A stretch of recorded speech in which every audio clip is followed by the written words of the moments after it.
Okay. Okay, here we go. Okay, here we go. God of politics. So why is Monarchs Church discussing politics? So glad you asked. Number one, it is to exalt God. Okay, so why is our church discussing politics?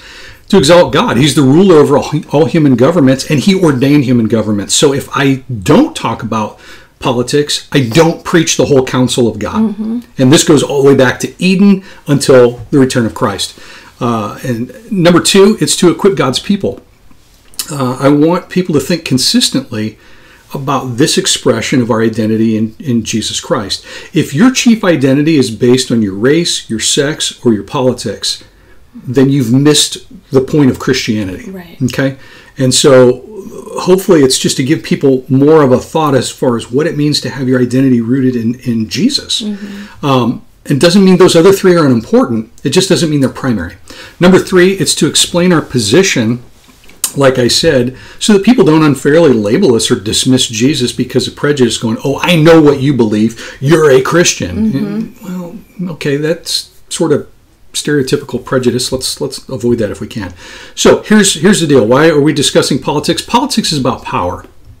Okay, it's about power to enact plans, platforms, programs, and policies that affect people.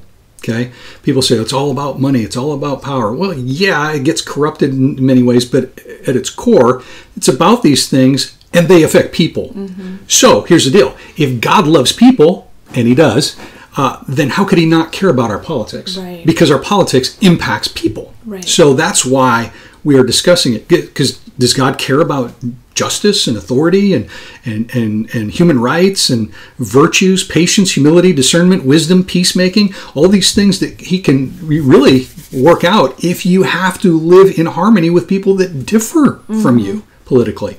So again, if God cares about people, how can He not care about politics? 1 Peter 2. Be subject for the Lord's sake to every human institution, whether it be to the emperor as supreme or to governors as sent by him, to punish those who do evil and to praise those who do good. For this is the will of God, that by doing good you should put to silence the ignorance of foolish people. Live as people who are free, not using your freedom as a cover-up for evil, but living as servants of God. Honor everyone, love the brotherhood, fear God, honor the emperor. So Peter is given, just really basic stuff regarding, Christians and politics to a degree. They lived under an emperor. We're in a representative republic, not a democracy. I'm a history nerd, sorry. That's my degree is in history. So we get to vote for people and propositions. They didn't, okay? And so when it comes to this, people say, well, they didn't have a choice. We do. But I don't ever want to, I can never find a perfect politician. I can never find somebody that really incorporates all my values. Fair enough.